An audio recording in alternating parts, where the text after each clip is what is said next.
भारत के प्रत्येक जिले में धर्मांतरण हो रहा है और बहुत तेजी के साथ धर्मांतरण हो रहा है। पहले मुगलों ने तलवार के दम पे धर्मांतरण कराया, उसके बाद अंग्रेजों ने लालच देकर धर्मांतरण कराया और आज भी धर्मांतरण हो रहा है। पंजाब में भी धर्मांतरण हो रहा है, मणिपुर में भी हो रहा है, मिजोरम में भी हो रहा है, उत्तर प्रदेश में भी हो रहा है, बिहार में भी हो रहा है, बंगाल में भी हो रहा है। जहां डीएमके की सरकार है तमिलनाडु में, वहां भी धर्मांतरण हो रहा है। जहां आम आदमी पार्टी की सरकार है पंजाब में, वहां पर भी धर्मांतरण हो रहा है। जहां कांग्रेस की सरकार है वहां पर भी धर्मांतरण हो रहा है। उत्तर प्रदेश में जहां भाजपा की सरकार है वहां भी धर्मांतरण हो रहा है। सरकार किसी की हो, डबल इंजन की सरकार हो या ट्रिपल इंजन की सरकार हो या सिंगल इंजन की सरकार हो, धर्मांतरण हो रहा है। जानते हैं क्यों? क्योंकि डॉक्टर अलग अलग हैं, मुख्यमंत्री अलग अलग हैं, सत्ताधारी पार्टियां अलग अलग हैं, लेकिन कानून वही है। मैं बार बार कहता हूं, तू तू मैं करने से, आरोप प्रत्यारोप करने से, नूरा कुश्ती करने से, बतौलेबाजी करने से धर्मांतरण नहीं रुकेगा। धर्मांतरण का वीडियो शेयर करने से धर्मांतरण नहीं रुकेगा।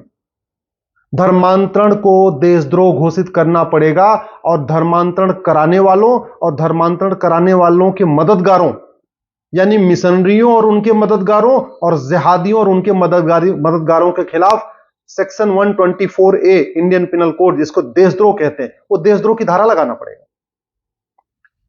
धर्मांतरण एक अप्रत्यक्ष युद्ध है। पहले मुगलों ने धर्मांतरण के लिए युद्ध किया, बाद में अंग्रेजों ने यहां पे हमें गुलाम बना के धर्मांतरण कराया और धर्मांतरण आज भी हो रहा है।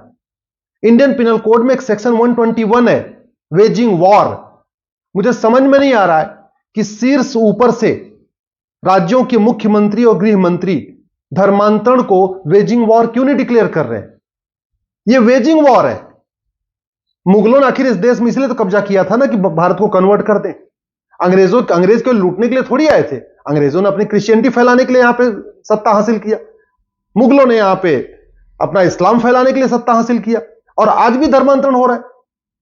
ऐसा 750 जिले में कोई ऐसा जिला नहीं है जहां धर्मांतरण नहीं हो रहा है। जिस दिन मिशनरियों और जिहादियों के खिलाफ सेक्शन 121 यानी वेजिंग वॉर लगना शुरू हो जाएगा, जिसमें आजीवन कारावास और फांसी की सजा होती है, तब जाके धर्मांतरण रुकेगा। धर्मांतरण एक ऑर्गेनाइज क्राइम है और ऑर्गेनाइज क्राइम से निपटने के लिए हर राज्य में कानून है। उत्तर प्रदेश में गैंगस्टर एक्ट है, महाराष्ट्र में मकोका है, गुजरात में गुजकोका है। ऐसे अलग अलग प्रत्येक राज्य के पास एक ऑर्गेनाइज क्राइम से निपटने के लिए कानून है, लेकिन धर्मांतरण कराने वाले मिशनरियों और जिहादियों के खिलाफ वो कानून लगाया नहीं जा रहा। जब तक गुजरात में गुजकोका नहीं लगेगा, महाराष्ट्र में मकोका नहीं लगेगा और जब तक उत्तर प्रदेश में गैंगस्टर एक्ट नहीं लगेगा, इसी तरीके से बिहार, बंगाल, जहां पे भी धर्मांतरण हो रहा है, और केवल धर्मांतरण कराने वाले मिशनरियों और जिहादियों के खिलाफ नहीं, उनके मददगारों के खिलाफ भी, जो उनको पैसा देते हैं या उनको इनडायरेक्ट वे में कोई और मदद कर रहे हैं, फाइनेंशियल सपोर्ट कर रहे हैं, लिटरेचर दे रहे हैं, जगह दे रहे हैं, उनको बाइक उपलब्ध करा रहे हैं, गाड़ी उपलब्ध करा रहे हैं, जब तक उनके खिलाफ ऑर्गेनाइज क्राइम में गैंगस्टर एक्ट नहीं लगेगा, तब तक धर्मांतरण नहीं रुकेगा। धर्मांतरण हमारी राष्ट्र की सुरक्षा के लिए खतरा है। मैं बार बार कह रहा हूं, मुगल यहां पे केवल सत्ता हथियाने नहीं आए थे, मुगल यहां केवल राज करने नहीं आए थे, मुगल यहां पे धर्मांतरण कराने आए थे, मुगल यहां इस्लाम को फैलाने आए थे। क्रिश्चियंस, जो ईस्ट इंडिया कंपनी आई या बाद में ब्रिटेन, यहां अंग्रेज आए, अंग्रेज केवल लूटने नहीं आए थे, अंग्रेज यहां क्रिश्चियनिटी को फैलाने आए थे। जो मुगलों ने काम किया तलवार के दम पे, आज की डेट में वही धर्मांतरण साम दाम दंड भेद द्वारा हो रहा है, धोखा देके हो रहा है, लालच देके हो रहा है, पहचान छिपा के हो रहा है। जो काम अंग्रेजों ने किया, डरा के धमका के कन्वर्ट कराया, लालच देके कन्वर्ट कराया, वो काम आज भी हो रहा है। सत्ता बदल गई, अंग्रेज चले गए, मुगल चले गए, भारत के लोग राज कर रहे हैं, सारे प्रधानमंत्री, मुख्यमंत्री, सांसद, विधायक सब भारतीय। इसके बाद भी धर्मांतरण नहीं रुक रहा है। क्यों? क्योंकि हमने कानून नहीं बनाया। तू मैं करने से, बतौलेबाजी करने से धर्मांतरण नहीं रुकेगा। धर्मांतरण कराने वालों के खिलाफ एनएसए लगाना पड़ेगा, नेशनल सिक्योरिटी एक्ट लगाना पड़ेगा, क्योंकि धर्मांतरण नेशनल सिक्योरिटी के लिए खतरा है, ये सुप्रीम कोर्ट कह चुका है। धर्मांतरण कराने वालों के खिलाफ यूएपीए लगाना पड़ेगा। यह देश की एकता, अखंडता के लिए खतरा है। 9 राज्यों में हिंदू खत्म हो चुके हैं, 200 जिलों में हिंदू खत्म हो चुके हैं, 300 तहसीलों में हिंदू खत्म हो चुके हैं। और जहां हिंदू खत्म हो चुके हैं वहां संविधान काम नहीं करता, वहां गंगा जमुनी तहजीब काम नहीं करती, वहां पे भाईचारा काम नहीं करता, वहां वसुधैव कुटुंबकम काम नहीं करता। जहां जहां हिंदू खत्म हो गए वहां सबका साथ सबका विकास काम नहीं करता। ये कड़वी सच्चाई है। आप कश्मीर में उठा के देख लीजिए, या मणिपुर में उठा के देख लीजिए, या नागालैंड में उठा के देख लीजिए, आप मेघालय में उठा के देख लीजिए, वहां न सेकुलरिज्म काम करता है, न सोशलिज्म काम करता है, न गांधीवाद काम करता है, न साम्यवाद काम करता है, न राष्ट्रवाद काम करता है, कोई वाद काम नहीं करता। ये जो दुनिया भर की बातें होती है ना, ये कश्मीर में अंबेडकरवाद, पेरियारवाद, गांधीवाद, लोहियावाद, समाजवाद, राष्ट्रवाद काम क्यों नहीं करता? ये नागालैंड में, मेघालय में, जहां क्रिश्चियंस मेजॉरिटी में है, वहां पे ये सेकुलरिज्म, वसुधैव कुटुंबकम, नारी तू नारायणी और गांधीवाद, समाजवाद काम क्यों नहीं करता? ये गांधीवाद, समाजवाद, लोहियावाद, अंबेडकरवाद, पेरियारवाद वहीं काम करता है जहां हिंदू मेजॉरिटी में है। ये संविधान भारत का वहीं काम करता है जहां हिंदू मेजॉरिटी में है। भारत अगर आज की डेट में सेकुलर बना हुआ है तो वो इसलिए है क्योंकि यहां हिंदू मेजॉरिटी में है। जिन राज्यों में हिंदू माइनॉरिटी में हो गए हैं वहां सेकुलरिज्म काम नहीं करता। जिन जिलों में 200 जिलों में जहां डेमोग्राफी बदल गई है वहां सेकुलरिज्म काम नहीं करता। 300 तहसीलों में जहां डेमोग्राफी बदल चुकी है वहां सेकुलरिज्म काम नहीं करता।